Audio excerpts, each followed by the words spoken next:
বন্ধুরা এখন বাজে রাত 10টা, বেজে গেছে প্রায় 10টা 10-15 হয়ে গেছে। তা এত ঠান্ডা, খেয়ে নেবো পারছি না, ঠান্ডায় মানে হাড় মনে হচ্ছে ঠটা ঠটা ঠটা করে কাঁপছে। যাই হোক, আজকে সারাদিন ভিডিও বানাতে পারিনি।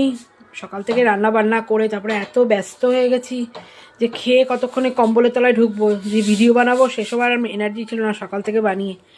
অনেকটা বেলাও হয়ে গেছিলো খেতে।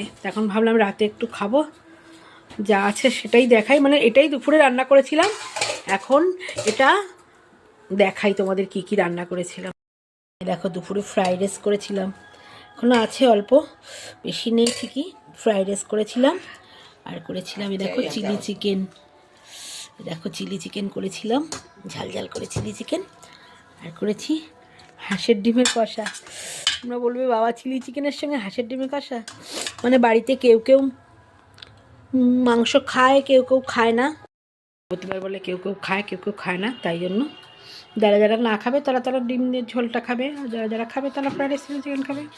সব রকমই আইটেম। আর বেগুনি করেছিলাম দুপুরবেলায়, আর এখন আর বেগুনি ফেগুনি নেই, বেগুনি দুপুরে খাওয়া হয়ে গেছে।